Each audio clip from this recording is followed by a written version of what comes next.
আপনারা এখন দেখছেন সনাতন মিডিয়া প্লাস। তস্মৈ সুভদ্রসে নমো নমঃ।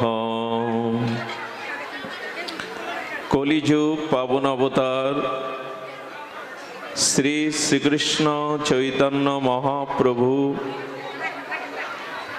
প্রেম পরতত্ত্ব সীমা সভজন বিভজন সর্বপ্রয়োজন অবতার সার শিরোমণি পরম করুণা বরুণালয় শ্রী শ্রী আর নামা মালা দিও না শ্রী শ্রী শচীনন্দন নদিয়া বিহারী গৌর হরি পতিত উদ্ধারণ পতিত পাবন পতিত তারণ প্রেম চিন্তামণি দাতা শিরোমণি পরম দয়াল পরম কারণিক অক্রোধ পরমানন্দ দয়াল শ্রী নিতাই চাঁদের মহা অনুকম্পায় শ্রী শ্রী গান্ধার্বিকা গিরিধারীর অহৈতুকী করুণায় আজ এই মহা পাবনী শ্রী শ্রী হরিবাসর তিথিতে যে ভাগবতীয় ভক্তিযজ্ঞের সুধাযজ্ঞের অমৃত যজ্ঞের পরম আয়োজন, এই পরম আয়োজনে শ্রীমন্দির শ্রী অঙ্গনে শ্রী ভগবানের অমীয় মাধুর্যময় নাম রূপ লীলা গুণগাথার শুভারম্ভে প্রারম্ভে অস্মাদীয় পরম আরাধ্য শ্রীগুরু পাদ পদ্মে পরাধ্য কোটি দণ্ডবত প্রণতি। সংকীর্তন রসজ্ঞ বিদগণ গৌড়ীয় কুলতিলক আচার্যগণ ভক্তজন সুধীজন সাধুজন মহন্তজন শ্রদ্ধাশীলা ধর্মশীলা শ্রদ্ধামূর্তি দেবীমূর্তি ভাগবতীয় মাতৃগণ, অনেকটা বিলম্বিত হওয়ায় আপনাদের চরণে অপরাধীর ন্যায় বারবার প্রণামের দ্বারা ক্ষমা প্রার্থনা করছি। দেখুন, যৎ কীর্তনং যৎ স্মরণং যদক্ষণং যদ বন্দনং যস্য বনং যদহনম লোকস্য সদ্য বিধুনতি কলমসং তস্মৈ সুভদ্রেশে নমো নমঃ।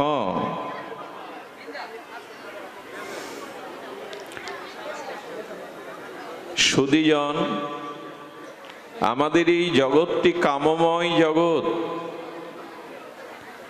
কামনার স্থূল বাতাসে চারিদিকে ভরে গেছে, আর ভোগবাসনা আসক্তি কামময় এই জগৎ চারিদিকের বাতাবরণ কামনা বাসনায় ভারী হয়ে গেছে। এই জন্য আমাদের সংসারী এই ব্যক্তিবর্গের আমাদের চারিদিকের এই কামনা বাসনার আবাস আমাদের চিত্তে। তো যেখানে কামনা আছে বাসনা আছে ভোগ প্রবৃত্তি আছে সেখানে প্রেম নাই, ভক্তি নাই, শান্তি নাই। এই অস্থিরময় এই অসুখময় এই অনিত্যময় এই কামময় বাতাবরণের মধ্যে একমাত্র সুমঙ্গল সুকল্যাণময় হলো ভগবানের গুণগাথা। হরি গুণগাথায় একমাত্র মঙ্গল। সুভদ্র শ্রবসে একটু কৃপা করুন। 5-6 ঘন্টার পথ অতিক্রম করে এসেই আপনাদের মাঝে এসেছি, একটু ক্ষমা করুন, কৃপা করুন। বলছি যে এই কামময় বাসনাময় এই বাতাবরণে আজ আমাদের শান্তির বড় অভাব। নিজ কল্যাণের মঙ্গলের শ্রেয়ের বড় অভাব। এই কামময় জগতে, ভোগময় জগতে, এই অশান্ত অনিত্য অসুখ জগতে একমাত্র সুভদ্র সে, সুমঙ্গল এবং সুভদ্রই হলো সাধু সঙ্গে ভগবানের নাম রূপ লীলা কথা শ্রবণ কীর্তন করা।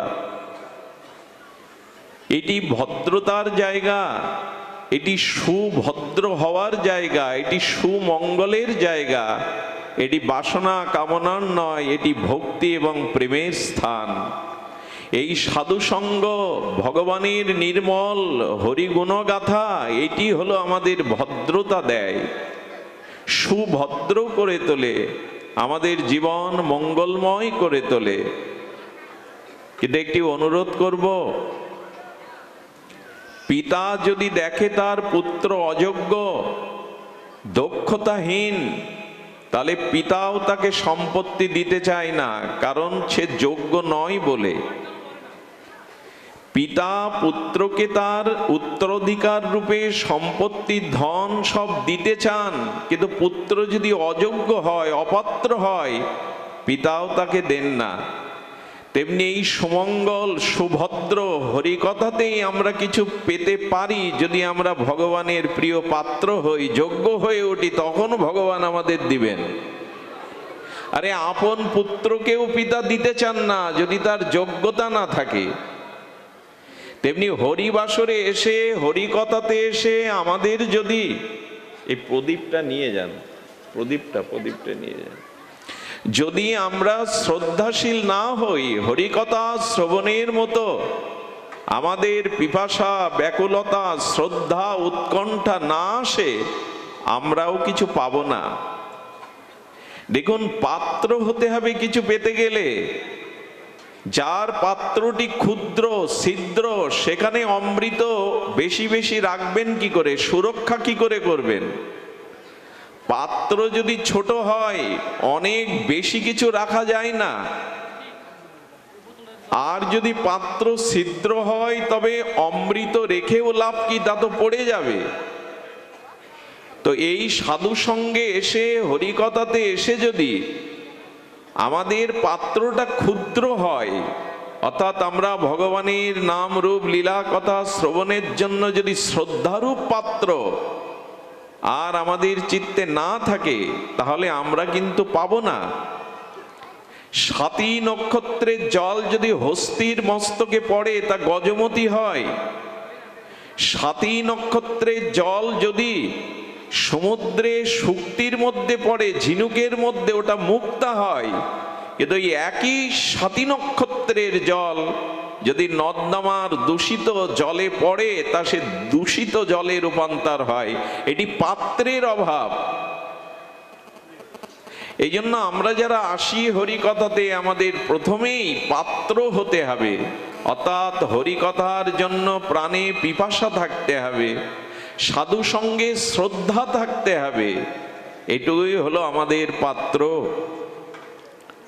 তো সংসার মঙ্গলময় স্থান, কিন্তু আমরা কামনার দ্বারা অমঙ্গলময় করে তুলেছি, বাতাস ভারী করে তুলেছি। এই জন্য ভগবানের স্মরণ সাধারণ মানুষের কায় মনোবাক্যে মঙ্গলের এই একটাই পথ, সুমঙ্গল সুভদ্র সে একটাই পথ, ভগবানের গুণগাথা শ্রদ্ধান্বিত শ্রবণ করা। সাধু সঙ্গে হরিকথা শ্রবণের মাধ্যমে আমাদের কল্যাণ আসে। সাধারণ মানুষ যদি কামের অধীনেই থাকে, বাসনার অধীনেই থাকে, ভোগ প্রবৃত্তির অধীনেই থাকে, তার মঙ্গল কোথায়? এই জন্য সংসারে কামনা বাসনা ভোগের অধীনে থাকতে থাকতে এই অভিশপ্ত জন্ম মৃত্যু প্রারব্ধ সুখ দুঃখ কর্মবল ভোগ করছি কত জন্ম জন্মান্তরে। এর থেকে বেরিয়ে আসার উপায় প্রেমের জগতে প্রবেশ করা, ভগবত ভজনের জগতে প্রবেশ করা। আসুন আমরা সেই চেষ্টাই করি।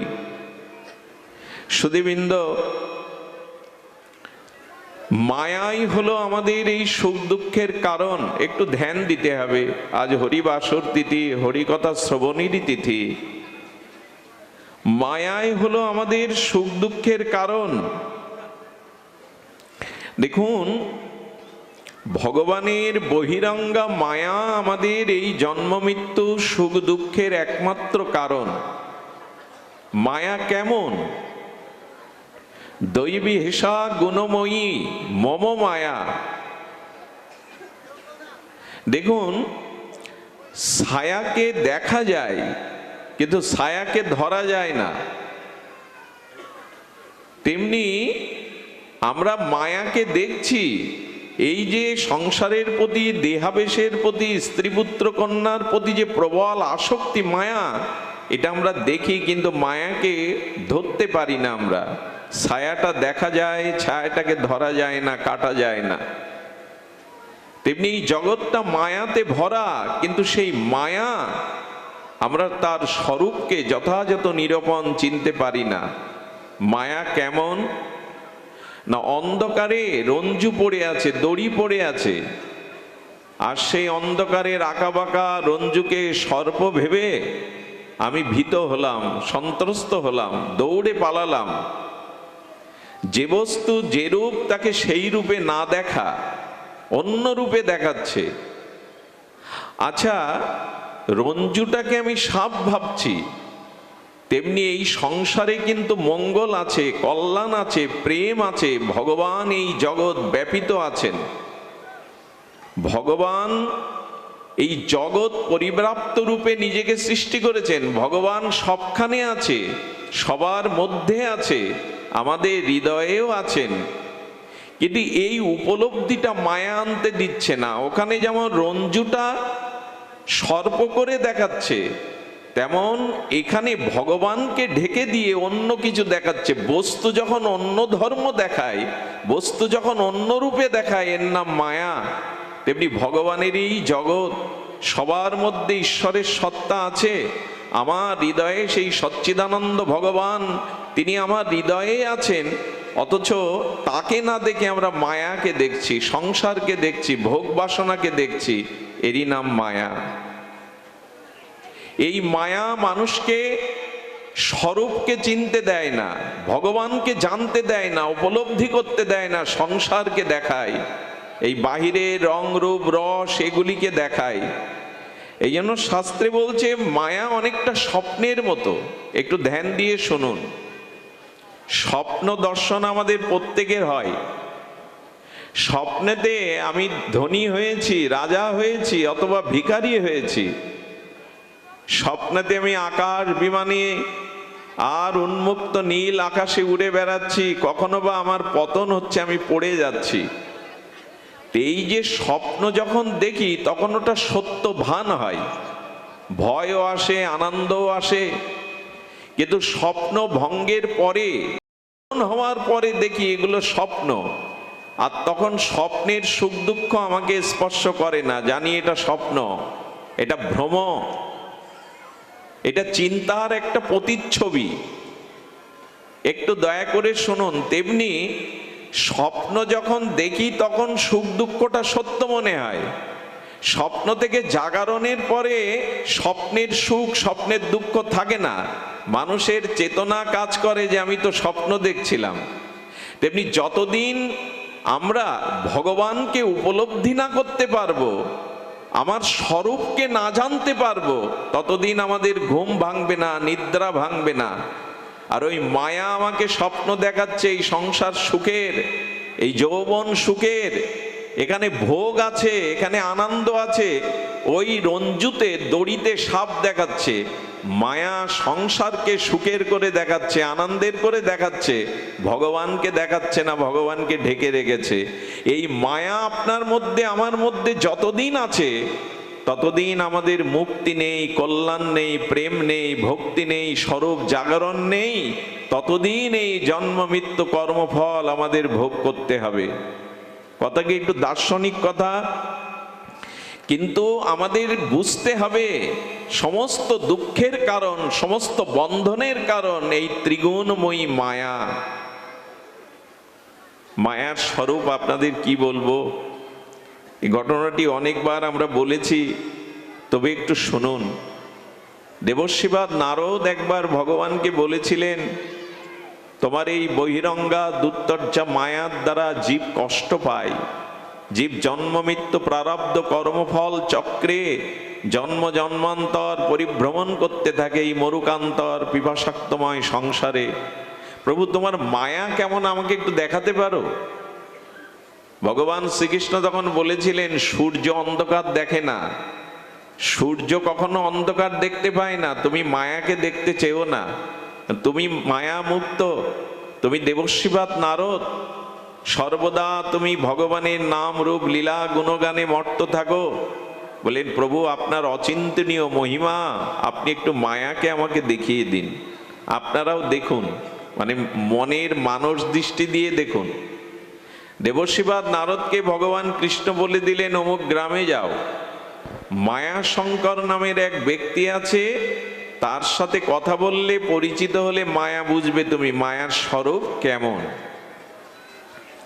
নারদ প্রশ্ন করছে, শঙ্কর দেওয়া পিতামাতার নাম হতে পারে, কিন্তু মায়া শঙ্কর এরকম নাম তো শুনিনি। বলেন, এত মায়া তার, আর তুমি তো মায়াকেই দেখতে যাচ্ছ, এই জন্য ওর উপাধি হয়ে গেছে মায়া শঙ্কর। একই গ্রামে দুইজন বিমল ঘোষ আছে, একজন হাড় কৃপণ, কাউকে কিছু দিতে চায় না, আর একজন উদর। ওই গ্রামে এসে যদি প্রশ্ন করেন বিমল ঘোষের বাড়ি কই, তখন অনেকেই বলে কি কৃপণ বিমল খুঁজছেন না উদার বিমল। তার মানে কৃপণতাটা তার উপাধি হয়ে গেছে। তো দেবর্ষিপাদ নারদ গিয়ে বলছে, এটা কি মায়াশঙ্করের বাড়ি? মায়াশঙ্কর কি বাড়ি আছে? সাধুরূপে নারদকে দেখে বলছে, ধন্য ধন্য, আমি আজ সকালে সুপ্রভাতে আমি কার মুখ দেখে উঠেছি, আপনার মতো বৃন্দাবনবাসী পরম সাধু সন্ত আমার গৃহে পাদধুলো দিয়েছেন, কথার ফুলঝুরি। তো বলেন, দেখো আমি বৃন্দাবন থেকে এসেছি, আপনি মায়াশঙ্কর? বলে, হ্যাঁ। বলে, নারদ চিন্তা করছে, কারোর সাথে কথা না বললে, বাক্য বিনিময় না করলে তার ব্যক্তিত্ব বোঝা যায় না। 10 জন মূর্খ যদি কোট টাই প্যান্ট পরে একজন ম্যাজিস্ট্রেটের মধ্যে বসে, ম্যাজিস্ট্রেট ততক্ষণ বুঝতে পারবে না এই মূর্খ যতক্ষণ ওরা কথা না বলবে। মানুষের ভাব ভাষা রূপে প্রকাশ হয়। তো নারদ বলছেন, মায়াকে দেখাতে পাঠিয়েছেন, সাক্ষাৎ মায়া শঙ্করের কাছে একটু কথা তো বলতে হবে। বলে, দেখো সংসারে সুখ নাই, জ্বালা মালা রোগ ব্যাধি, আমার সাথে বৃন্দাবনে চলুন, ওখানে মায়া নেই, ভগবান আছে, ভজন আছে, প্রেম ভক্তি আছে। মায়া শঙ্কর বলছে, তা কি আর জানি না, মায়ায় দিনরাত জ্বলছি, তবে মেয়ে চাই না, মেয়ে বিয়ে না দিয়ে তো যেতে পারবো না। শুরু হয়ে গেছে। আমাদের জীবনেও দেখবেন আমরা বলতে থাকি, ছেলেটার চাকরি হোক, মেয়েটাকে একটা পাত্রস্থ করি, আর সংসারের প্রয়োজন মিটিয়ে তবে ভজন সাধন গুরু আশ্রমে যাব। আগামীকালের সূর্য আমার জন্য উঠবে কিনা জানি না, কিন্তু আমি বলে বসি এইগুলি, এটা ব্রাকেট দিয়ে দিই, মেয়ের বিয়ে না হলে যেতে পারছি না। নারদ বলছেন, আরে মেয়ের বিয়ে তার প্রারব্ধে হয়ে যাবে, তুমি আমার সাথে গিয়ে ভজন করো, মেয়ের বিয়ে কি আটকাবে? এই মুহূর্তে তার স্ত্রী বাইরে এসে বলছে, দেখুন ওর কাজ আছে, আপনি সাধু ঘুরে ঘুরে বেড়ান, আপনার কাজ নেই, আপনি কেটে পড়ুন, ওকে ছেড়ে দিন। আর ইশারা করে মায়াশঙ্কর বলছে, প্রভু চলে যান, মেয়ের বিয়ে হলে আমি আপনার সাথে যাব, চলে যান। ওনার স্ত্রী আর ঝড়ের মতো এসে বলে চলে গেল। নারদ বলছে, এর সাথে সংসার করছেন আপনি? আরে এই মায়ার সাথে সংসারে সুখ নাই, আপনি চলুন তো। বলে, তাড়াতাড়ি কেটে পড়ুন, মেয়ের বিয়ে হোক। 10 বছর পরে নারদ এসেছে, দেখি মায়াশঙ্করের কি হলো। ওই বাড়িতে এসে বলছে, মায়াশঙ্কর আছো? একদম ভাববেন না আমি এত দূরে আপনাদের সভ্য সজ্জন শিক্ষিত মান্যজনের মধ্যে গল্প শোনাচ্ছি। এটা ভাগবতের একটি ঘটনা, আমাদের জীবনেরই কাহিনী। ওই মায়াশঙ্কর কেউ না, আমি। আমার মতো যারা যারা ভজন ভুলে, নিজের উদ্ধার ভুলে, নিজের কল্যাণ ভুলে শুধু এই সংসার মোহে মেতে আছি। এসে সেই ছেলেটা বড় হয়ে গেছে, বলছে, বাবা তো মারা গেছে কয়েক বছর আগে। বলে, মারা গেল, ভজন হলো না, তো গতি কি হলো? ধ্যানের দ্বারা নারদ জানতে পারলেন যে ও জন্মেছে একটি নিচু কুলে, আর রাখাল বেশে ছোটবেলা থেকে মহিষ রেখে বেড়াচ্ছে বিল খালে। তো সেই রাখাল বেশে মহিষ চড়ানো বালকের কাছে গিয়ে বলছেন, আমায় চিনতে পারছো? বলে, কে আপনি? আমি তো আপনাকে কখনো দেখিনি। নারদ ওনাকে স্পর্শ করে অচিন্তনীয় শক্তির দ্বারা পূর্বজন্মের স্মৃতি ফিরিয়ে দিলেন। বলে, ও আমি সেই মায়াশঙ্কর, আর আপনি সেই বোঝের সাধু। দেখুন, মেয়ের বিয়ে হয়ে গেছিল, কিন্তু আমি তো মারা গেলাম, ভজন করা হয়নি। বলছে, এই জন্য তো আবার এসছি, এবার চলো, এবার চলো, ব্রজে যাবে। কাচুমাচু করে বললেন, দেখুন মহিষগুলোর প্রতি আমার খুব টান, এদের ছেড়ে আমি থাকতে পারি না, এদের গন্ধ, এদের সান্নিধ্য আমার খুব ভালো লাগে। আর এই মালিক 3 বেলা আমাকে পেট ভরে খেতে দেয়, এদের ছেড়ে আচ্ছা কিছু কল পরে যাব। নারদ এবার ফিরে ভগবানের দিকে তাকিয়ে বলছে, বলিহারি তোমার মায়া, পূর্বজন্মের স্মৃতি দিলাম, তখনও বলছে মহিষ প্রীতি। আরো কিছু বছর পরে এলেন, আপনাদের ওই রাখালটার কি হলো গো? বলো, বিলখালে বিষাক্ত সর্পঘাতে মারা গেছে। যাক, কিন্তু গতি কি হলো? এই কিন্তু আমাদের গতি। নারদ গিয়ে দেখলেন ধ্যানের দ্বারা কুকুর হয়ে জন্মেছে। আমি হাত জোড় করে অনুরোধ করি, মনুষ্য জন্ম পেয়েছি, মনুষ্য বিবেক প্রধান, বুদ্ধি প্রধান, এই মনুষ্য দুর্লভতর, দেবদুর্লভতর জন্ম পেয়ে যদি ভজন না করে সংসার করেই কাল কাটিয়ে দেই, নিজের উদ্ধার, নিজের কল্যাণ, ভগবত ভজন না করে, ভাগবত বলছেন, ন ভজন্ত অথপতৌধি, অবশ্যই পতন হবে, নিচকুলে যেতে হবে, পশুকুলে যেতে হবে। জন্মটা কাজে লাগায়নি তো, এই মনুষ্য জন্মটা ভজনের জন্য কিন্তু কাজে লাগায়নি। প্রমোশন না হয়ে ডিমোশন হবেই হবে, নিচে নামতে হবে। কুকুরটাকে গিয়ে শক্তি সঞ্চার করে পূর্বজন্মের স্মৃতি ফিরিয়ে দিয়ে বলছে, আর কত নিচে নামবে, এবার চলো। কুকুরটা বলছে তার অনুভূতিতে, দেবর্ষী নারদ তো ভগবানের বিশেষ অচিন্তনীয় শক্তির অধিকারী। বলেন, এবার আর হবে কি, কুকুর হয়ে বৃন্দাবনে গিয়ে কি করব? ভজন সাধন কি আর কুকুর বেলায় হয়? আর একটা জিনিস বলি, বারবার আপনি জন্ম জন্ম আসছেন, কিন্তু এই মালিকের সাথে আমি বেঈমানি করতে পারবো না। পরম মালিকের সাথে বারবার বেঈমানি করছে, ভজন করবো বলে এসে এখন কুকুর বলছে, এই মালিক, এই প্রভু আমাকে খেতে দেয়, আমি প্রভুর সাথে বেঈমানি করতে পারবো না। চুরি ডাকাতি হচ্ছে, মালিকের পাহারা দেই, আর গেলে পরে যাবার। কুকুর জন্মে তো ভজন হবে না। সুধীবৃন্দ, দেবর্ষিপাদ নারদের দয়া এলো, চোখে জল এলো, বলো কুকুর জন্মেও হবে। যদি ভক্তের দুয়ারে কুকুর হতে পারো, প্রসাদ পেতে পারো, কুকুর জন্মেই হবে। যদি ভক্তের দুয়ারে যেতে পারো, হয় কিন্তু একবার দাও মা, একবার উলোধ্বনি দাও, একবার ভাগবতে একবার দাও। কিরকম হয় জানেন? আমাদের বাবাজি মহারাজ নবদ্বীপ পরিক্রমা করছিলেন।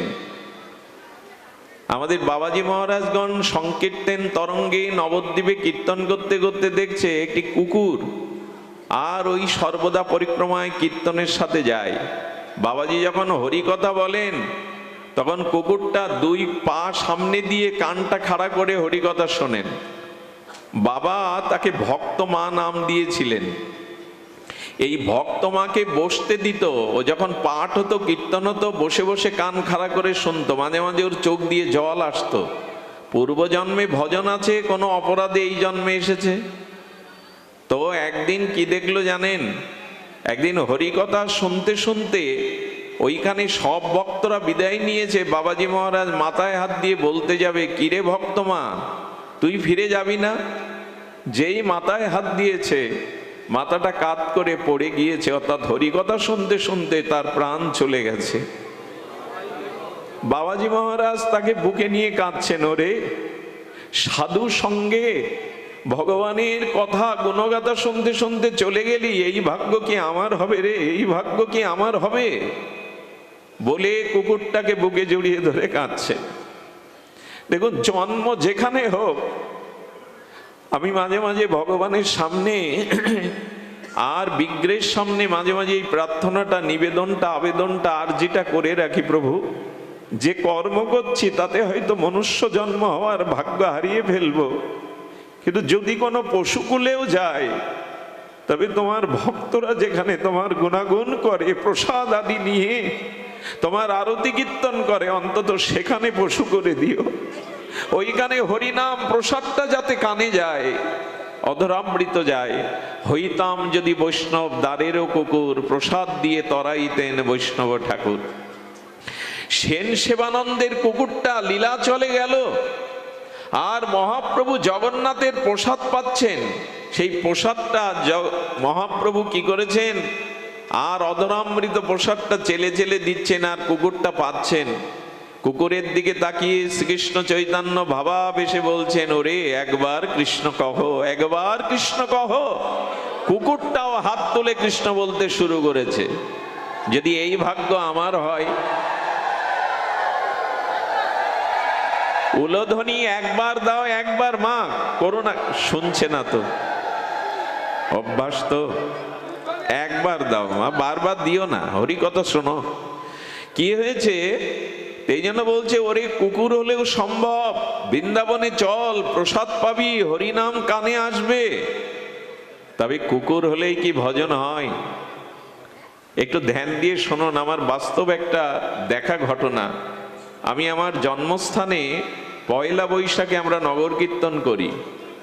খুব ভোরবেলা নির্মল বাতাসে যখন হরিনাম মৃদঙ্গ করতাল সহযোগে আমরা কীর্তন করতে করতে যাচ্ছি, 5-7টা কুকুর জটলা পাকিয়ে আমাদের পেছনে চিৎকার করছে।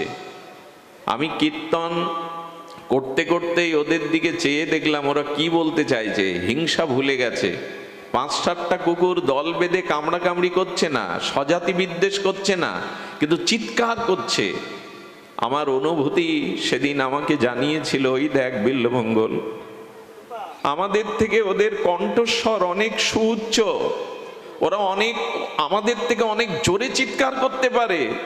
ওই 5-7টা কুকুর চিৎকার করে আমাদের নামের অনুকরণে নাম বলতে চাইছে, কিন্তু পাচ্ছে না। ওরা যেন বলছে, তোমাদের থেকে আমাদের কণ্ঠস্বর অনেক উঁচু, কিন্তু কৃষ্ণ বলতে তো পাচ্ছি না, হরি বলতে তো পাচ্ছি না। কুকুর জন্ম যদি হয় আমার মায়ার পরিপাকে, হরি বলতে কিন্তু পারবো না, কণ্ঠস্বর থাকবে, জিহ্বা থাকবে, কৃষ্ণ বলা হবে না, হরি বলা হবে না।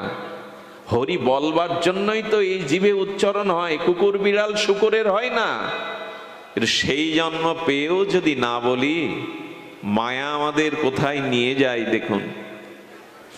বলছেন, দেখুন আমি প্রভু ভক্তি, প্রভুকে বেঈমানি করে আপনার সাথে ব্রজে যেতে পারবো না, আপনি যান বাবা। আশ্চর্য কথা, এর কিছুকাল পরে দেবশিবার তো ছাড়ার পাত্র না, আবার এসেছেন, আপনাদের কুকুরটার কি হলো গো? খুব ধ্যান দিয়ে শুনুন, যদিও রাত্র হয়েছে, তবু আজ একাদশী, হরিবাসর তিথি, আদিন একটু রাত জাগরণের কথাও বলা আছে শাস্ত্রে। এই পরিসরে আমরা একটু ধৈর্য ধরে শুনি। বলছেন, কুকুরটা কোন এক অজানা রোগে মারা গেছে। নারদ বলছে, মারা যাক, কিন্তু গতি কি হলো আমাকে তো দেখতে হবে, মায়া শঙ্করের গতি কি দেখলো জানেন?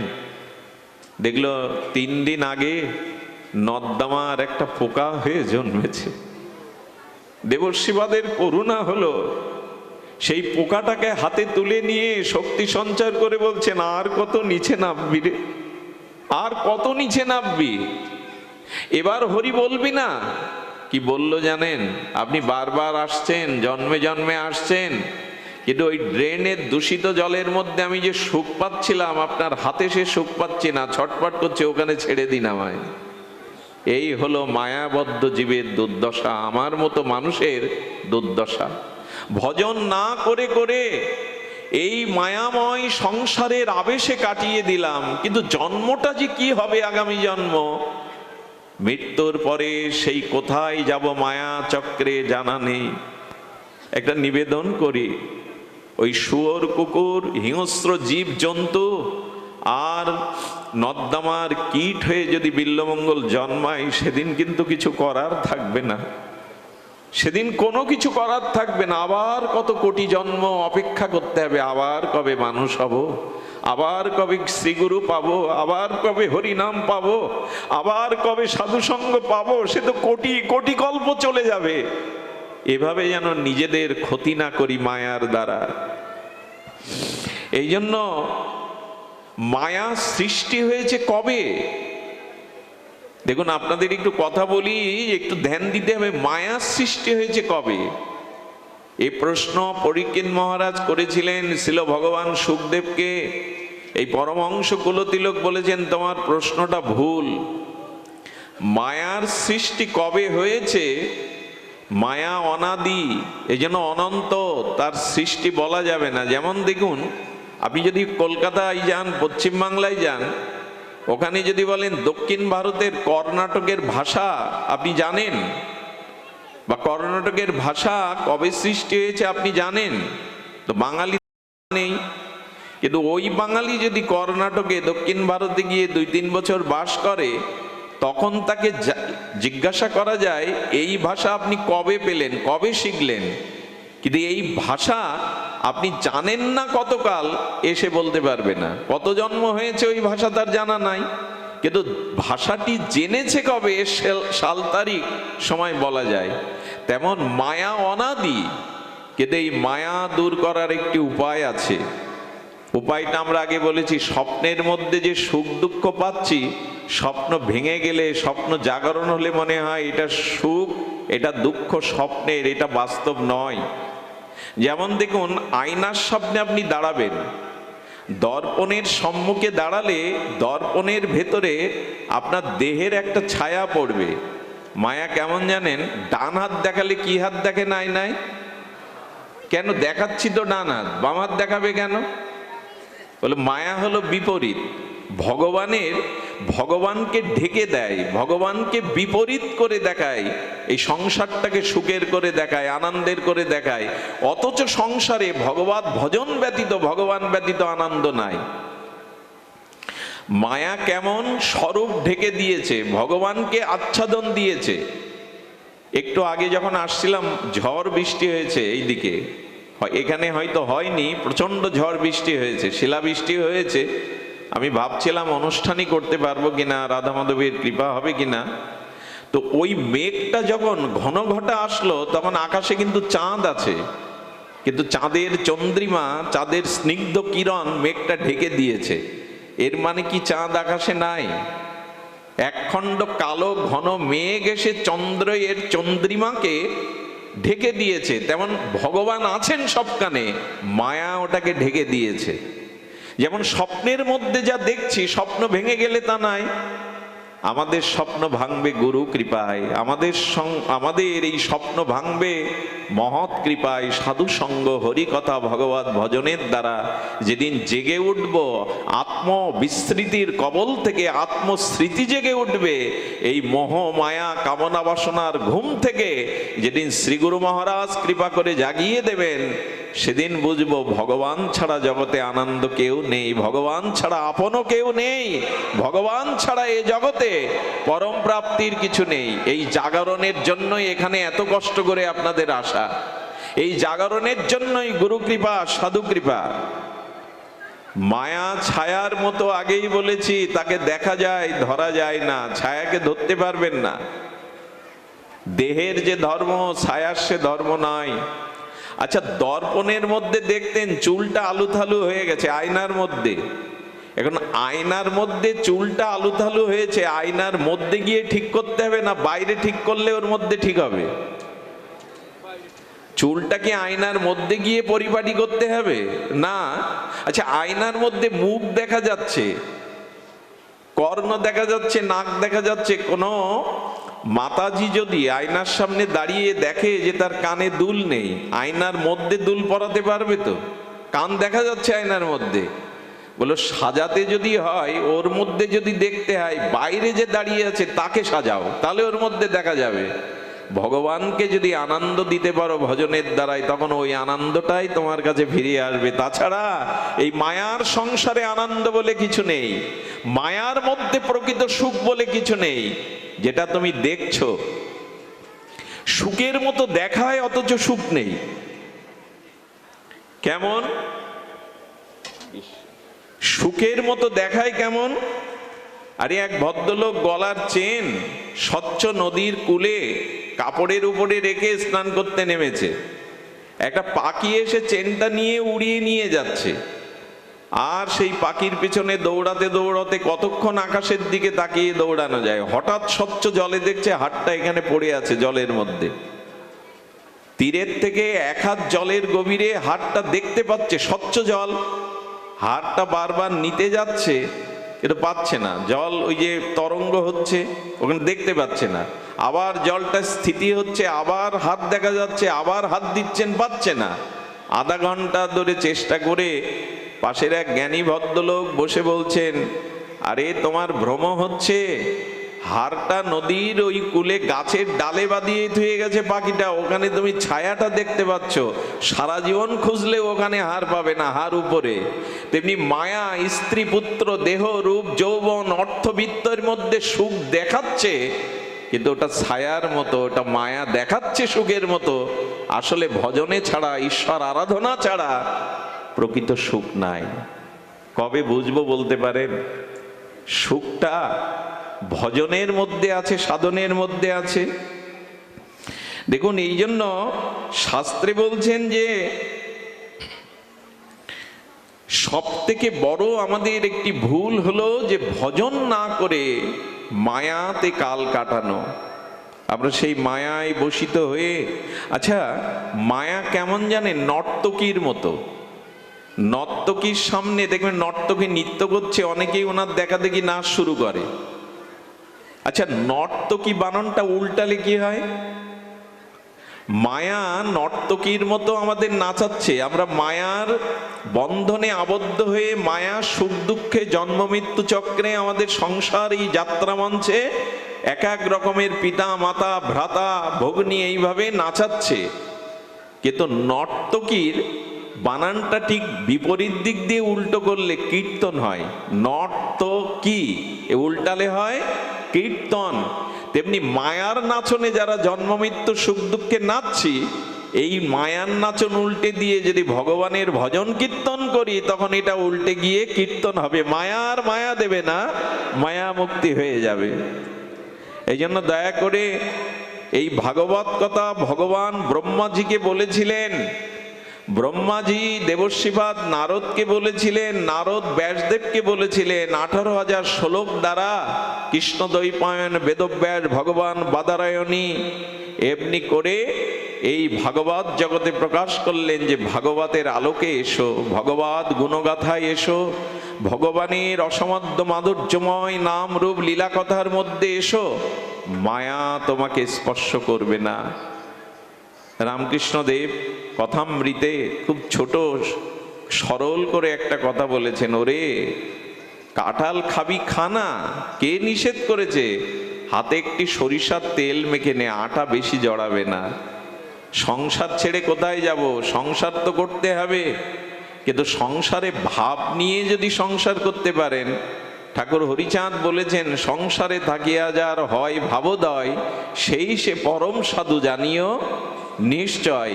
সংসার ছেড়ে তোমায় যেতে হবে না, এখান থেকেই তুমি যদি ভাবোদয় হয়, তোমার গুরু কৃপায় মহৎ কৃপায় হরিনাম সংকীর্তনে যদি ভাবের উদয় হয়, তবে এই মায়ার হাত থেকে, এই মায়ার নর্তকী উল্টে কীর্তন হয়ে যাবে। আর ভগবানের কীর্তন যেখানে মায়া সেখানে দাঁড়াতে পারে না। যেখানে সূর্য সেখানে অন্ধকার থাকে না, যেখানে ভগবানের নাম রূপ কীর্তন লীলা স্মরণ, এখানে মায়া দাঁড়াতে পারে না। কৃষ্ণ সূর্য সম, মায়া অন্ধকার, যেথা কৃষ্ণ সেটা নাই মায়ার অধিকার। এই যেমন এখন দেখুন না, এখানে নারী পুরুষ আমরা একসাথে বসেছি, কোনো বিকার নেই। এখন মাথায় কোনো সংসারের বোঝা বা চিন্তা নেই। এখন হৃদয়ে কোনো কলস কামনা বাসনা, এই কলুষতা আমাদের মধ্যে নেই। এর কারণ কি? সাধু সঙ্গে ভগবানের ভজন কীর্তন শ্রবণ কীর্তন করলে সেখানে মায়ার অধিকার নাই, মায়া সেখানে আসতে পারে না। সুধীবৃন্দ, এই জন্য সাধু কৃপা চাই, মহৎ কৃপা চাই। এই মহৎ কৃপা ছাড়া মায়া দূর হবে না। মহৎ কৃপার কি হয় শুনুন। আমাদের মনে আছে যে আমাদের বিদুরজি মহারাজ, ইনি একসময় রাজমন্ত্রী ছিলেন, ধৃতরাষ্ট্রের কৌরবদের সবাই রাজমন্ত্রী ছিলেন, কিন্তু এই মন্ত্রিত্ব কেড়ে নেয় দুর্যোধন।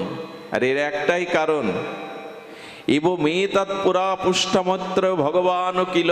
ভাগবত বলছেন যে মৈত্রেয় এই বিদুরকে এই জ্ঞান দিয়েছিলেন সংসারে ভজনই সার, সংসারে ভগবত উপাসনা সার।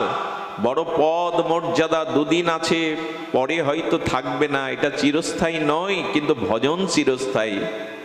মৈত্রেয় ঋষির এই মহাবাণী শুনে দেবর্ষিপাদ নারদ, আপনারা জানেন তিনি কুরুক্ষেত্রের যুদ্ধে তিনি ছিলেন না, পক্ষপাতিত্ব হয়েছিল বলে। পাণ্ডবদের বিষ খাওয়ানো, পাণ্ডবদের চতুর্গৃহে পুড়িয়ে মারা, দ্রৌপদীর অপমান, একজন সাধু হয়ে তা দেখতে চাননি। একটা জিনিস আপনাদের এই পরিসরে বলি, ধৃতরাষ্ট্রকে তিনি এই জ্ঞান দিতে গিয়েছিলেন, আপনি জন্মন্ধ, আপনি জ্ঞান অন্ধ। পাণ্ডবদের বঞ্চিত করে আর আপনার এই মমতার দ্বারা, আসক্তির দ্বারা যে কুসন্তান দুর্যোধন যে অন্যায় অধর্ম করছে, আপনারা কিন্তু টিকতে পারবেন না, সতর্ক হন। এই কথা শুনে ফেলেছিলেন দুর্যোধন, বলে আমাদের খাবে আর আমাদের নিন্দা করবে, বেরিয়ে যাও, আজ থেকে এই মন্ত্রী পরিষদে তোমার জায়গা নেই। বিদুরানীকে নিয়ে বিদুর ছোট্ট কুড়ে ঘরে থেকে ভজন করতে আর বলল, গোবিন্দ কৃপা করেছে। গোবিন্দ এই মায়ার পথ কেড়ে নিয়ে, সুখের পথ কেড়ে নিয়ে কৃপা করেছে।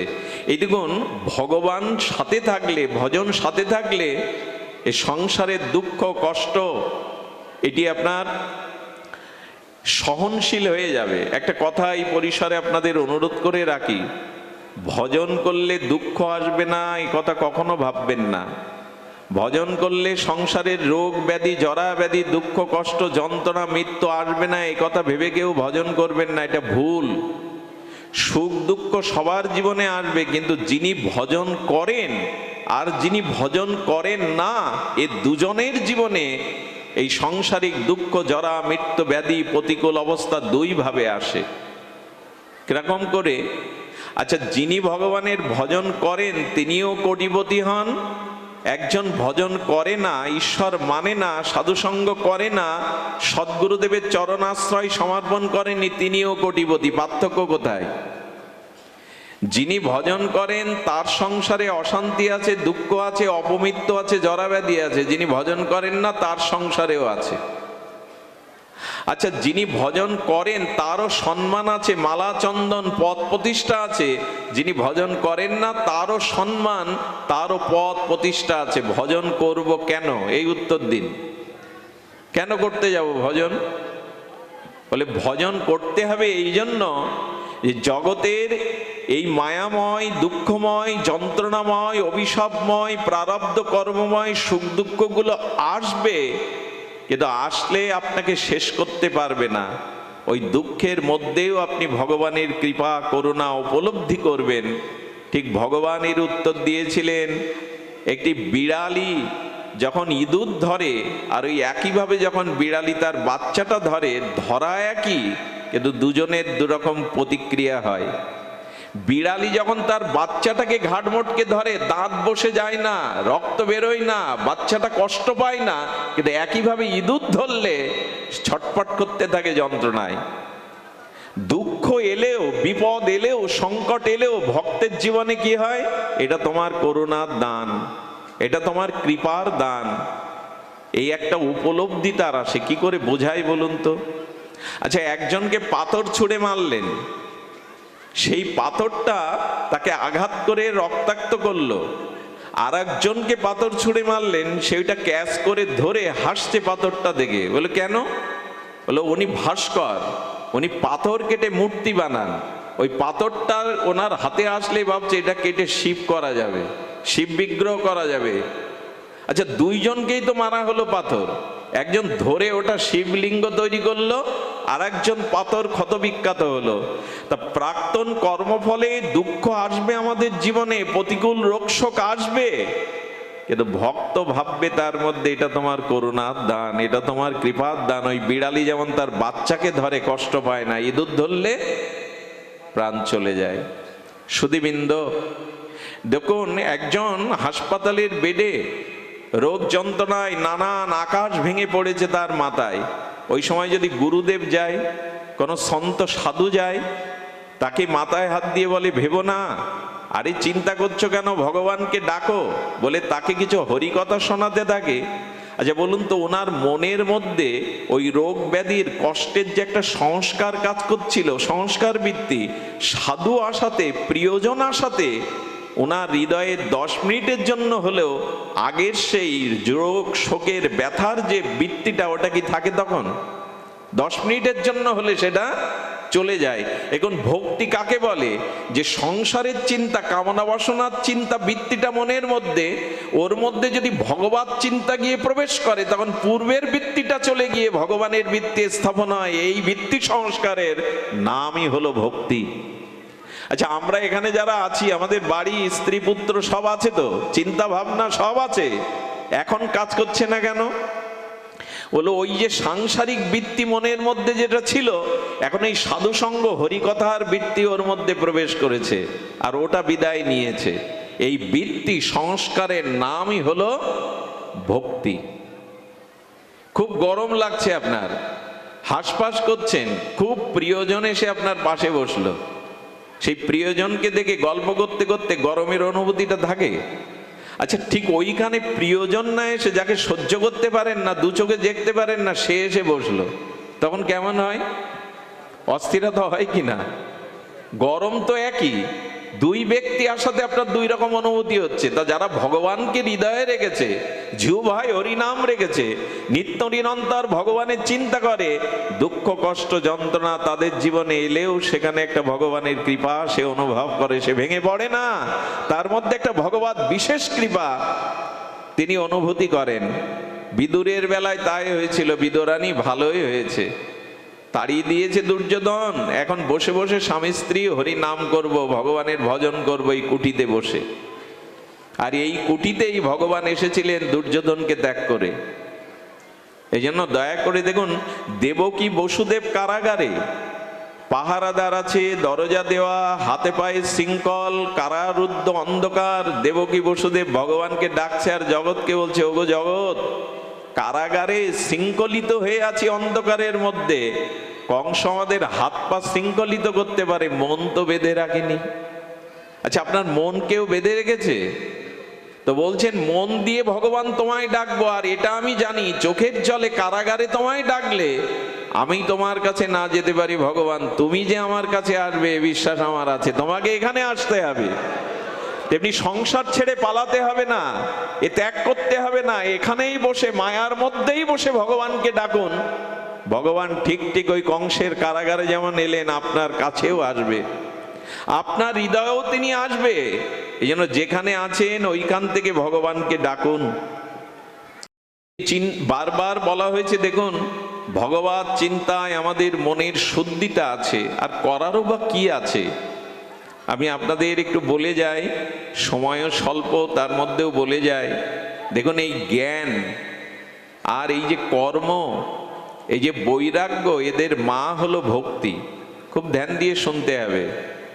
জ্ঞান বৈরাগ্য এদের মাকে, মা ছাড়া কি সন্তান ভূমিষ্ঠ হয়, জন্ম হয়? ভক্তি না হলে আপনার জ্ঞান বৈরাগ্যের জন্ম হবে না। ভক্তি ভেতরে যদি ভজনের দ্বারা ভক্তি স্বাভাবিকভাবে জাগে, তবে জ্ঞান বৈরাগ্য আসবে, কারণ এরা সন্তান, জননী হলো ভক্তি। এখন এই ভক্তির সংজ্ঞা আপনাদের একটু জানাই। জ্ঞান, কর্ম, যোগ এগুলি ভক্তি এনে দিতে পারে না, কিন্তু ভক্তি জ্ঞান, বৈরাগ্য, যোগ এগুলো এনে দিতে পারে। এই জন্য ভক্তি হলো মহিমান্বিত শিরোমণি। কি করে বোঝায়? গীতায় ভগবান বলছেন, মর্যা আবেশ্য মনোজেবাং নিত্যযুক্ত পাশাতে শ্রদ্ধায়া পরপেতাস্তে মে যুক্ত তমা মতা। অর্জুন, আমাতে যে মনের আবেশ এনেছে, নিত্য নিরন্তর যে আমার সেবা সুখ আনন্দ দেয়, স্মরণের দ্বারা, সেবার দ্বারা, কীর্তনের দ্বারা, ভগবান বলছেন সেই আমার কাছে অতীব প্রিয় ভক্ত। ভক্তি এমন একটি বস্তু, এটি স্বাতন্ত্র, এটি এলেই সব আসবে।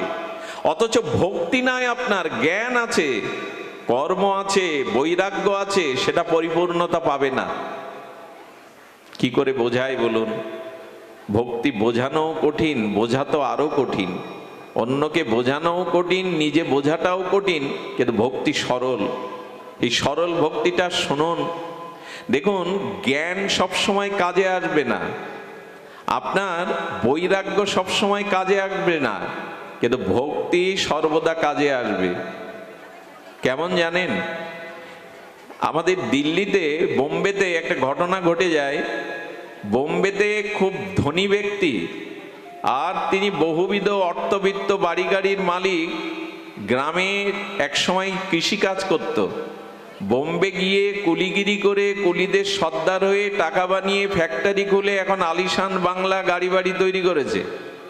কিন্তু গ্রামের যে তার বন্ধু, এই অভাবী সরল বন্ধুর কথা সে বলতে পারেনি। বন্ধুকে বোম্বে ডেকেছে, বন্ধু এসে দেখছে অবাক, তুই এত বড় বাড়ি, এত গাড়ি, এত এত দামি আসবাবপত্র কি করে করলি? বলে, তুই তো মূর্খই থেকে গেলি, তোর গায়ে এখনো মাটির গন্ধ লেগে আছে, সেই কৃষিকাজ করে কাটালে, আমাকে দেখ। আসলে তুই একটা মূর্খ। বন্ধু তো, এই ধনী বন্ধুটা গ্রামের সরল কৃষক বন্ধুকে বলছি, তুই একটা ঘোর মূর্খ, কিছুই করতে পারলি না।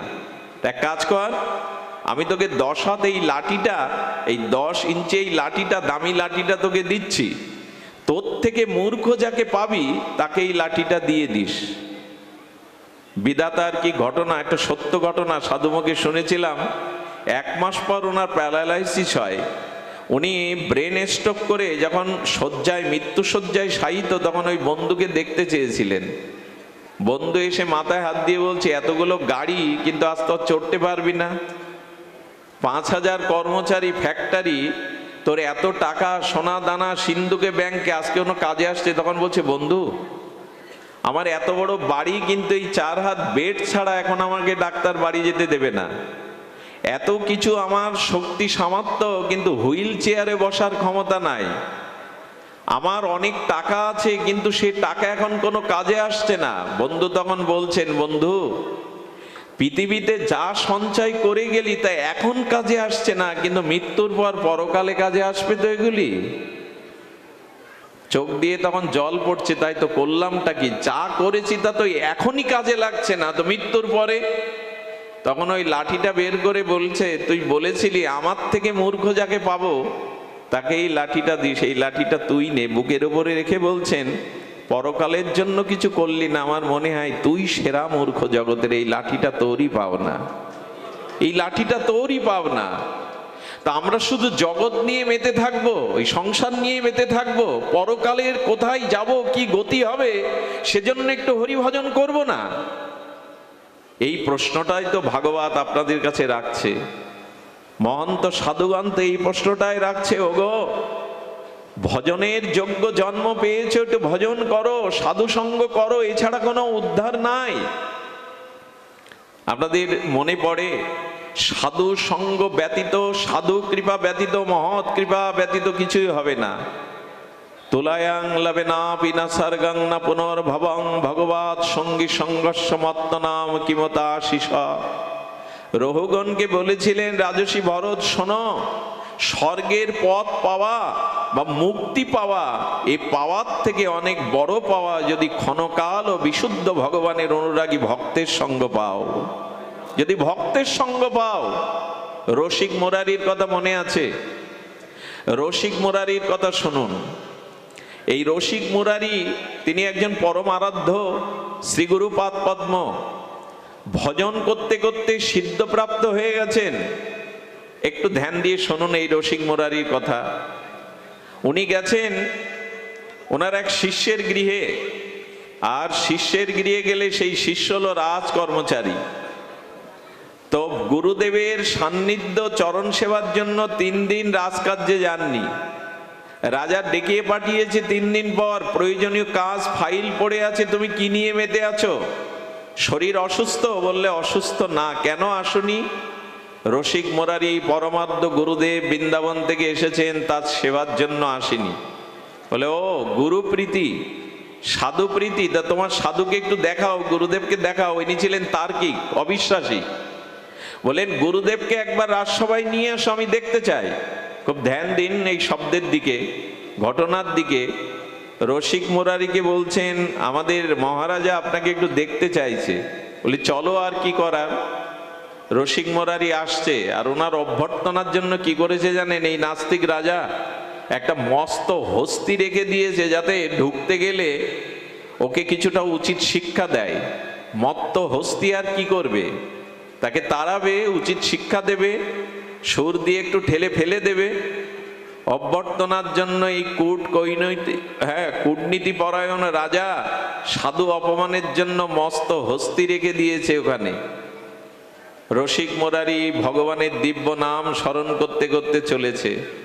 যেই না হাতি তার স্বভাববশত আক্রমণ করতে যাবে, রসিক মুরারি হাত বাড়িয়ে, আমি গল্প শোনাচ্ছি না, ভক্তমাল চরিত্র, হাতির চোখে চোখ রেখে বলছে, ওরে এই গজ জন্মে এসেছিস, আর কত অপরাধের কারণে এই পশু জন্ম পেয়েছিস। সামনে গিয়ে বলছেন এই রসিক ভক্ত, রসিক মুরারি অনুভবী ভক্ত, একবার হরি বল না, একবার হরি বল।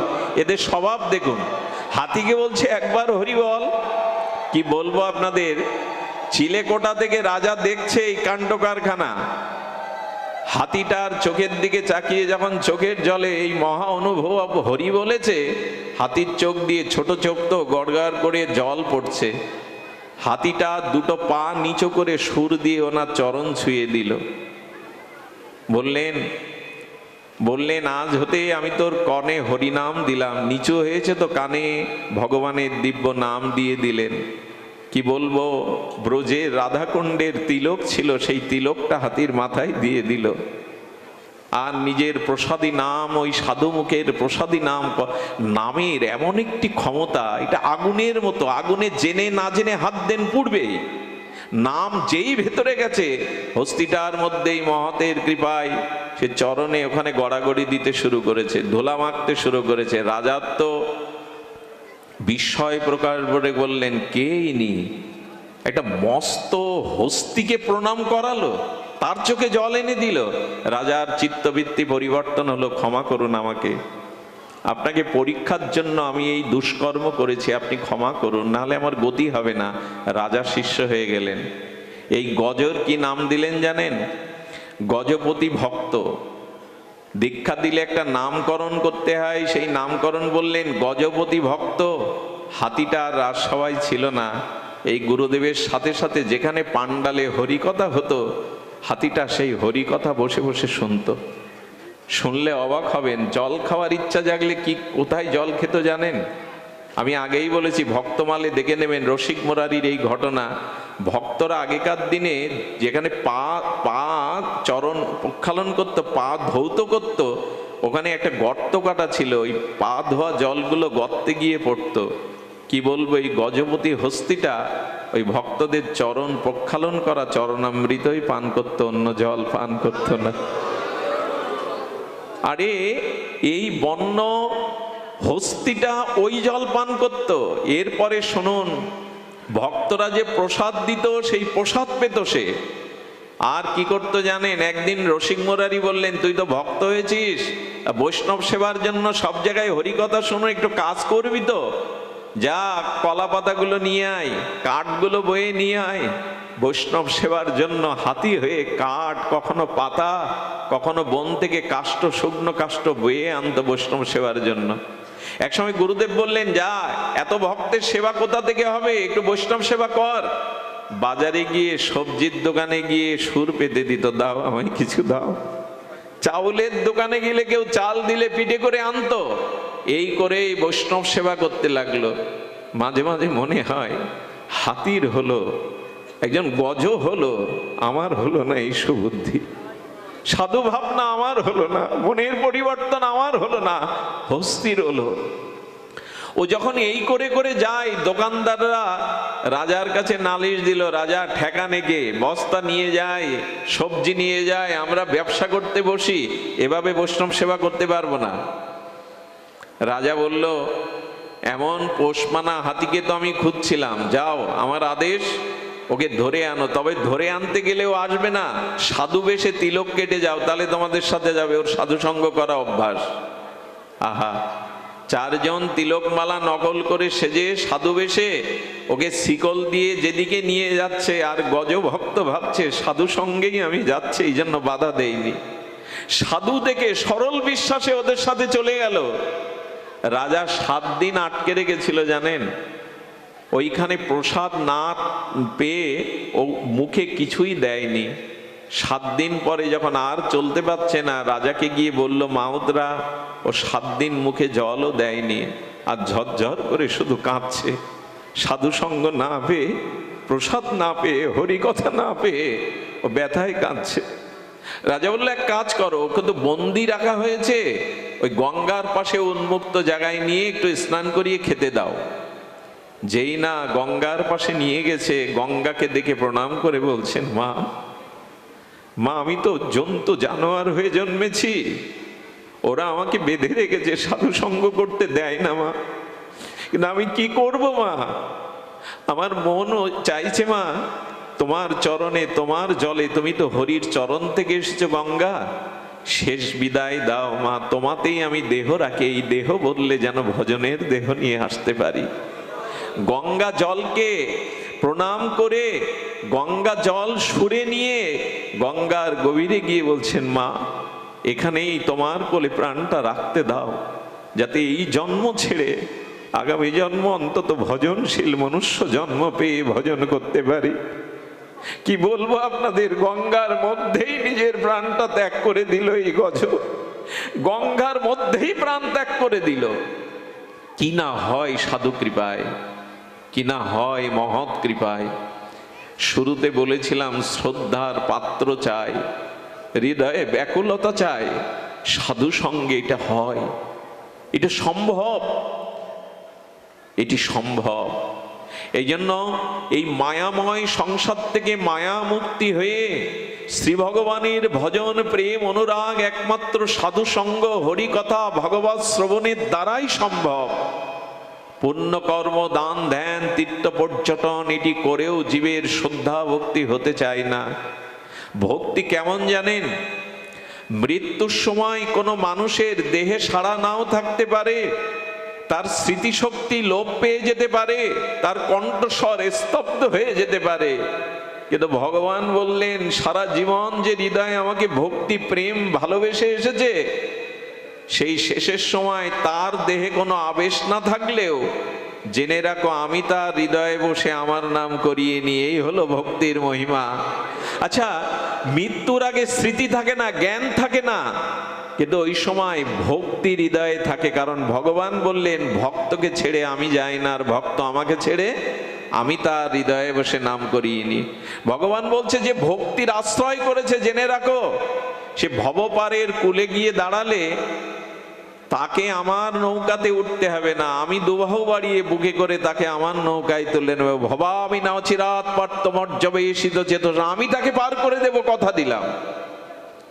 আচ্ছা, আপনারা বলতে পারেন, আপনার বিজ্ঞ শ্রোতা, দ্রৌপদীর সামনে কারা আছে? পঞ্চপাণ্ডব, তাদের বল কম।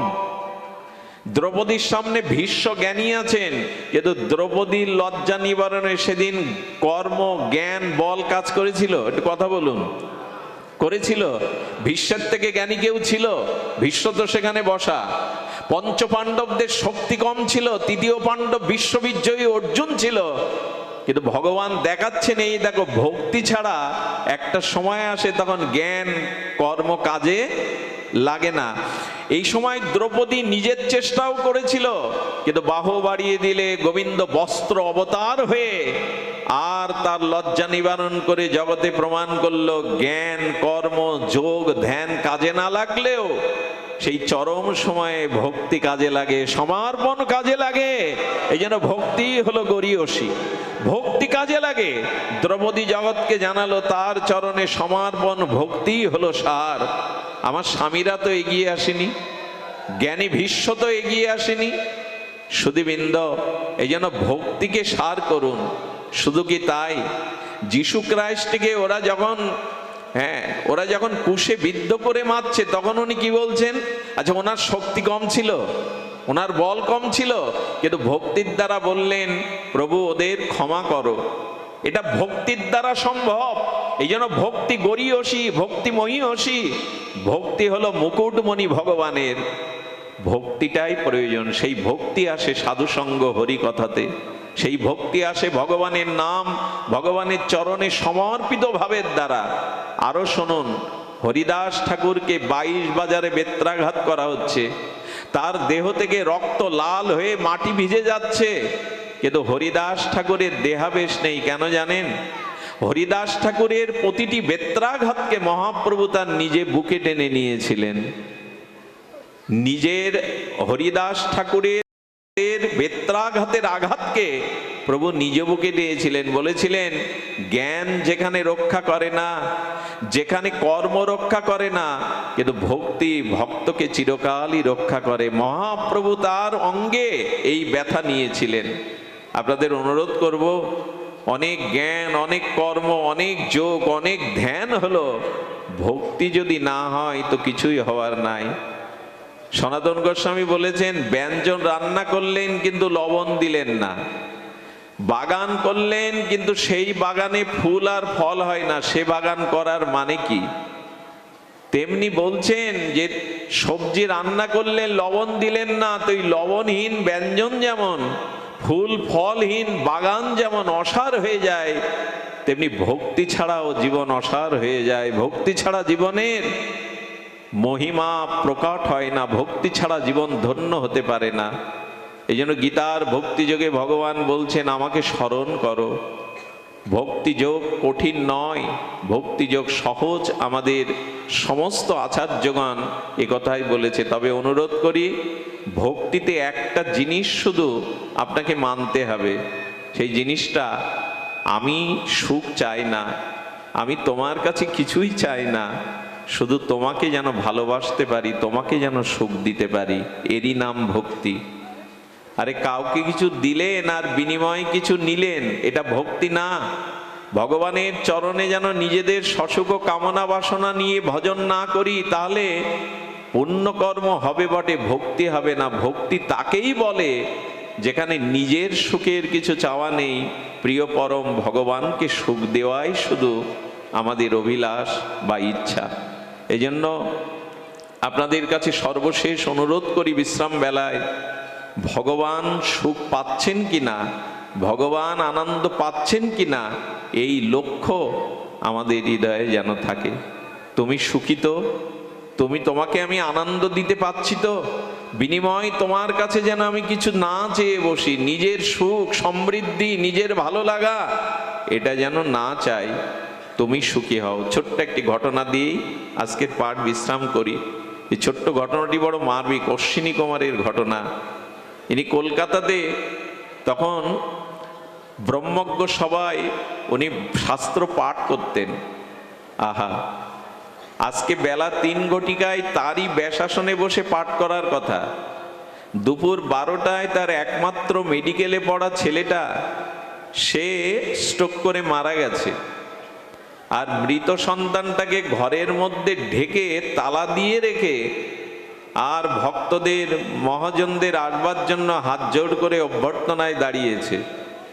সাধুগণ মহন্তগণ এলেন। 3টের সময় ব্যাসাসনে বসে তিনি হরি কথা বললেন, ভগবানের কথা বললেন। 4টের সময় সাধুরা যখন চলে যায়, হাত জোড় করে বললেন, আপনাদের একটা কাজ বাকি আছে, আমার সাথে আসুন। তালাটা খুলে আর সাদা কাপড়টা তুলে বললেন, ভগবান আমার কাছে একে কটা বছর রাখতে দিয়েছিল, আজ ভগবান ওকে নিয়ে গেছে, ওকে একটু আশীর্বাদ করে যাবেন না আপনারা? একে কি ব্যাখ্যা করবেন? যারা এসেছিল তারা চোখের জলে বলছেন, মৃত পুত্র ঢেকে রেখে আপনি আমাদের অভ্যর্থনা করে পাঠ করলেন। বললেন, আমার কাছে যিনি রাখতে দিয়েছিলেন, আচ্ছা আপনার কাছে কেউ যদি 12 বছর আগে একটা মুক্তা রাখতে দেয়, 12 বছর পরে যদি চেয়ে নিয়ে নেয়, আপনি বলবেন আমি দেব না? উনি ব্যাখ্যা করছেন, আমার কাছে রাখতে দিয়েছিল পরমাত্মা ভগবান, আবার আর চেয়ে নিয়ে গেছে। আমি হারিয়েছি ওকে, কিন্তু আমি চাই না ভক্তকে হারাতে, ভক্তের চরণ ধুলি হারাতে। আপনারা ওকে আশীর্বাদ করে যান। এই কলকাতায় ঘটে যাওয়া একটি ঘটনা। এরাই ভক্ত, এরাই ভক্তিকে জানে যে আমি আমার সুখের কিছু চাই না, আমি চাই তুমি সুখী হও, ভক্ত সুখী হোক। সুধীবৃন্দ, আমি নিতান্তই আপনাদের অযোগ্য, যে সকল ভক্তবৃন্দ আপনারা এসেছেন, আমি অবাক হয়ে যাচ্ছি। আমি নর্দমার একজন মূর্খ কীট, বিষয়ী কীট। আপনারা দূর থেকে যা শুনেছেন তা নয়। দূর থেকে চাঁদ ভালো লাগে, চাঁদ নিয়ে কবিতা লেখা যায়, গান লেখা যায়, কিন্তু চাঁদে বিজ্ঞানীরা গিয়ে দেখলো চাঁদে পোড়া মাটি, অক্সিজেন নেই, ওখানে কেউ ছেড়ে দিলে মারা যাবে। আমার অবস্থাও তাই। দূর থেকে হয়তো শুনেছেন ভাগবত বক্তা আসছেন, কিন্তু আমি ওই দূরে চাঁদের মতো, দূর থেকে ভালো লাগে, ভেতরে কিছু নাই দেওয়ার মতো। সমুদ্রের জল যখন তরঙ্গ ওঠে, ঢেউ খেলে, চাঁদের কিরণ, সূর্যের কিরণ লাগলে মনে হয় কেউ রূপা গলিয়ে দিয়েছে, চিকমিক করছে, দূর থেকে ভালো লাগে। কিন্তু কাছে গিয়ে যদি ঢেউটা জড়িয়ে ধরে যান, দেখবেন কাদা আর বালি, আবার আপনাকে ধুতে হবে, স্নান করতে হবে। আমার ভেতরে ওই কাদা বালি আছে, দূর থেকে হয়তো দেখাচ্ছে চিকমিক করছে, কিন্তু আসলেই কিছু নাই। আমাদের এই মাতাজি দীর্ঘ প্রায় বহুদিন ধরে আপনাদের চরণ সান্নিধ্যে আনার জন্য বারবার বলছিলেন, ওনাকে উপেক্ষা করতে পারিনি। গতকালের অনুষ্ঠান উনি আমার জন্য একদিনে এগিয়েও নিয়ে এসছেন, কিন্তু আমি যে নিতান্তই আপনাদের অযোগ্য, আমি নিতান্তই আপনাদের হৃদয়ে পরিপূরণ করার মতো নিজের ভজন কিছুই নেই।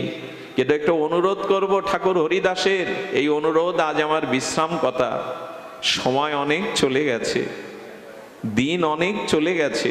আমি এই কথাটি কত কোটিবার বলেছি তা জানা নাই। আমার বুধাটাই 16 বছর আগে শুনুন।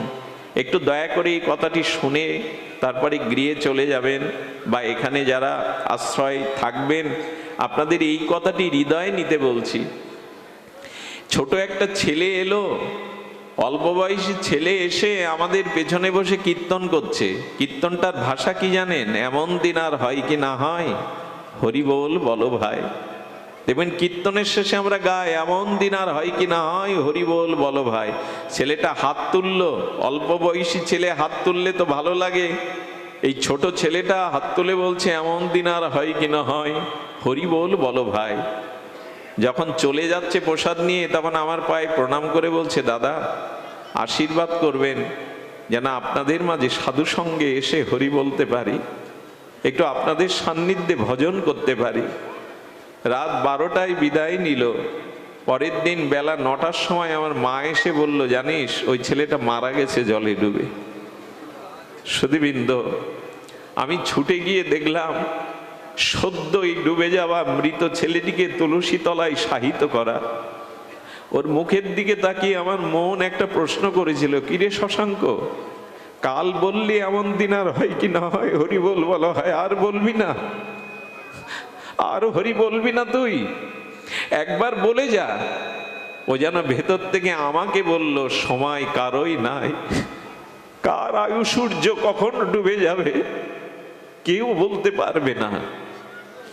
ওকে তোলা হলো, বলো হরি বলতে বলতে, হরি নাম করতে করতে নদীর তীরে যখন বালি সমাধি দেয়া হবে, তখন ওকে সমাধি খুঁড়ে ওর মধ্যে দিয়ে ওর জন্মদাতা পিতা বলছেন, মঙ্গল কালকেই তো তোমার সঙ্গে গেল, হরি বল বলে এলো, তুমি বালুটা দিয়ে একবার হরিনাম শোনাও না ওকে শেষবারের মতো।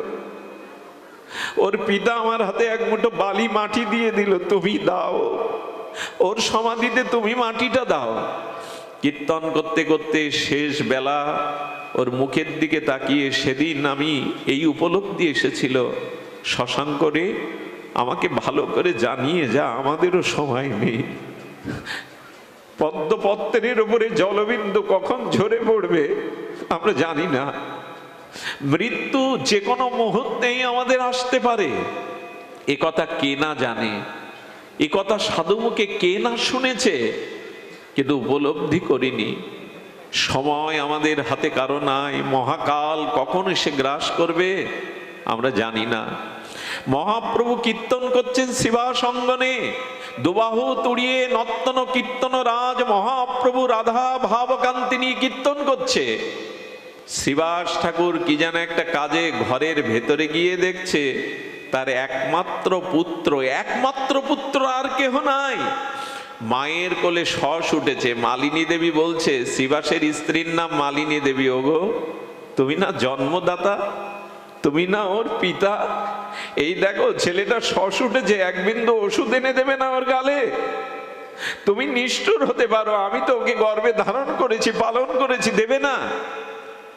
মহাপ্রভু যেখানে কীর্তন করছিলেন, দৌড়ে গিয়ে একটু চরণের ধুলি মুখে দিয়ে বলছেন, এর থেকে ওষুধ তো আমার কাছে নাই জগতে, এর থেকে বড় ওষুধ তো আমার কাছে নাই গো। দেখতে দেখতে ছেলেটা ওইখানেই মায়ের কোলে মারা গেল। মালিনী দেবী বুকে জড়িয়ে ধরে আত্মনাদে কাঁদছে। শ্রীবাস কি বলেছিল জানো মা? কাঁদতে হয় গৌর বলে কাঁদো, ছেলে বলে কেঁদো না। তুমি পিতা, তোমার মধ্যে স্নেহ মমতা কিছুই নাই, তুমি পিতা ওর। বলে পিতা ছিলাম, এখন পিতা নয়। দায়িত্ব দিয়েছিলেন যে কটা দিন ওকে আগলে রেখেছিলাম ও আমাদের নই। তবে শোনো মালিনী, তোমার এই ক্রন্দন যদি মহাপ্রভুর কানে গিয়ে কীর্তনে ব্যাঘাত হয়, প্রেমে ব্যাঘাত হয়, তুমি ছেলে হারিয়েছো, স্বামীকেও হারাবে। আমিও কিন্তু জলে ডুবে, শ্রীবার যা বলে তাই করে। যখন দেখছে বলেও কান্না থামছে না, তখন আঁচলটা দিয়ে বললেন, মুখে গুজে কাঁদো যাতে তোমার কান্নার স্বর মহাপ্রভুর কানে না যায়। এরা কি নিষ্ঠুর? পাষাণ? পাষাণ নয় গো। ছেলে বহু জন্ম পেয়েছি, মহাপ্রভুকে তো পাইনি। ছেলে স্ত্রী পুত্র কত জন্মই বদলেছি, ভগবানকে তো পাইনি। আজ ভগবান দুয়ারে কীর্তন করছে, কেঁদো না তুমি। মহাপ্রভুর পাশে এসে হাত তুলে নৃত্য করছে, কীর্তন করছে। প্রভু কীর্তন কিছুটা স্তিমিত করে বললেন, শ্রীবাস, আমি কীর্তনে আনন্দ পাচ্ছি না কেন? তোমার গৃহে কোনো অমঙ্গল হয়েছে কি? আপনি আমি হলে কি উত্তর দিতাম? একমাত্র ছেলে মরা পড়ে রয়েছে। শ্রীবাস প্রভুর দিকে তাকিয়ে বলছে, প্রভু তুমি মঙ্গলময়, তুমি যেটা সেখানে অমঙ্গল আসতে পারে না। প্রভু তুমি কীর্তন করো। সূর্যে কখনো অন্ধকার আসতে পারে না, তুমি কীর্তন করো। মহাপ্রভুকে জানতে দেয়নি, নিজেও কীর্তন করছে, নৃত্য করছে। প্রভু আবার ভক্তদের বলছে, ভক্তগণ বলো না আমি কীর্তনে প্রেম পাচ্ছি না কেন? পৃথিবীতে এরকম দৃষ্টান্ত খুব বিরল। মরা পুত্র ঢেকে এসে প্রভুকে জানতে দিচ্ছেন না। মালিনী দেবীর মুখে কাপড় গুজে দিয়েছেন, কাঁদতে হয়। বোবা কান্না কাঁদো যেন কণ্ঠস্বর না যায়। এক ভক্ত রাত্রি প্রহরে বলে বসেছে, প্রভু এতবার কষ্ট পাচ্ছেন? শ্রীবাসের ছেলে মারা গেছে রাত্রের প্রথম প্রহরে। প্রভু স্তম্ভিত হয়ে দাঁড়িয়ে গেছেন। মালিনী দেবী সহ্য না করতে পেরে শিশুকে মহাপ্রভুর চরণে এনে কাঁদতে লাগলেন। কি বলবো আপনাদের, শ্রীবাসের কাঁধে হাত রেখেছে মহাপ্রভু। শ্রীবাস, পুত্রকে ঢেকে এসে আমাকে বুঝতে দাওনি কীর্তনে ব্যাঘাত হবে বলে? তোমাদের মতো ভক্তকে ছেড়ে আমাকে সন্ন্যাস নিতে হবে, প্রভু মনে মনে ভাবছেন। এদের ছেড়ে আমি নবদ্বীপ ছেড়ে সন্ন্যাস কি করে নেব? এরা পুত্রের থেকেও আমাকে কীর্তনকে ভালোবেসেছে। শ্রীবাসের স্ত্রী মালিনী দেবী কাঁদতে বলছেন, ফিরিয়ে দাও। সঙ্গে সঙ্গে ওই আত্মাকে সংযোজন করেছিলেন। এই দেখুন মায়ার ভগবানের পার্থক্য। যখন কাঁদছেন বলে, প্রভু এই দাসকে কেন স্মরণ করেছেন? বললেন, তোমার পিতামাতা কাঁদছে, ফিরে আসতে চাও? বলেন, ওদেরকে আমি চিনি না, হয়তো কোনো জন্মের পিতামাতা ছিল, ওদের বলে দিন ওদের আমি কেউ না। আমি তোমার চরণে পরম সান্নিধ্যে পরমানন্দে আছি, ওদের বলে দিন ওদের আমি চিনি না। কারণ মৃত্যু আমাদের পেছনের সব ভুলিয়ে দেয়, বিস্মৃতি করে দেয়। শ্রীবাসের স্ত্রী মালিনী দেবীর কান্না দেখে নিতাই গৌর মালিনী দেবীর কোলে বসে বললেন, ও মা, আজ আমার জন্য আমি থাকতে কলঙ্ক হবে, সন্তান হারালি। তবে শোন মা, তোর এক সন্তান চলে গেছে, আজ থেকে আমি আর নিতাই তোর কোলে বসে বলছে, আমরা দুই ভাই আজ থেকে তোমার সন্তান। মা, যারা ভগবানের জন্য সর্বস্ব করতে পারে ভগবান তাদেরই হয়ে যায়। আর এ কথা মিথ্যা ভাববেন না, আশ্চর্য হতে হয়। মালিনী দেবীর কোলে নিতাই চাঁদ বসলে ওই বৃদ্ধা, ওই মালিনী দেবীর বুকের স্তন থেকে দুগ্ধ খরে কাপড় ভিজে যেত, ওই মাতৃপ্রেম জেগে যেত নিতাই কোলে বসলে। এটা প্রবঞ্চনাময় কোনো সংবাদ নয়, এটাই ঘটনা। ভক্তির মহিমা এমন যে নিতাই চাঁদ কোলে বসলে মালিনী দেবীর বুকের স্তন থেকে অমৃত দুগ্ধ খরিত হয়ে বসন ভিজে যেত। ভক্তির মহিমা এমন। এই জন্য অনুরোধ করছি, স্ত্রীপুত্র বান্ধব এদের অনেক অনেক জন্মে পেয়েছি, ভগবানকে পাওয়া হয়নি, তার ভজন করা হয়নি। তাই হরিদাস ঠাকুর জগৎকে জানিয়ে গেল, যেতেই যদি হয় গো, সংসার থেকে তো একদিন থাকতে আসেনি, যেতে হবে। তবে যাওয়ার বেলায় এইটুকু জানিয়ে রেখো ভগবানের চরণে, যেন তোমার কমল চরণটা বুকে নিয়ে, তোমার বদনটা এই মুখে দেখতে দেখতে আর হরির নাম নিতে নিতেই যেন চিরদিনের মতো আমরা বিদায় নিতে পারি। এই প্রার্থনাটাই ভগবানের চরণে যেন আমরা জানিয়ে রাখি। আজকের এই অনুষ্ঠান আমি অযোগ্য, অনেকটা এই আসরে আমি বেমানান, আমার শিক্ষা নাই, দীক্ষা নেই, প্রবচন করার মতো গুরু কৃপা নাই, আমি অতি নগণ্য, অতি সাধারণ বিষয়ে। কিন্তু মা জননীর আহ্বানে আপনাদের চরণ পেয়ে মনে হচ্ছে স্বর্গেও আমি এই সুখ পেতাম না, হয়তো বৈকুণ্ঠে এই সাধুসঙ্গের হরি সুখ সবসময় পাওয়া যায় না, যেটা আপনাদের সান্নিধ্যে পেলাম। আপনাদের কাছে ছোট একটা অনুরোধ, আপনারা চরণ ধুলি দিয়ে আমার মস্তককে ভূষণ করবেন, ধন্য করবেন, যেন আপনাদের চরণ প্রান্তে বসে জন্ম জন্মান্তরে এমন সাধুসঙ্গ হরিকথার সুযোগ, সুবর্ণ কৃপা লাভ করতে পারি। আগামী দিনের যে যজ্ঞ অধিবাস পরবর্তী অনুষ্ঠানটুকু সম্পূর্ণ হোক, মহাপ্রভু নিতাই চাঁদের কৃপায় পরিপূর্ণ হোক। আপনাদের সকলের চরণে প্রণম্য নিবেদন এবং আত্মনিবেদন রেখে, প্রণাম রেখে আজকের হরিকথা এখানেই বিশ্রাম রাখছি। সকলের জন্য প্রসাদের ব্যবস্থা আছে, কৃপা করে, করুণা করে আপনারা প্রসাদ নিয়ে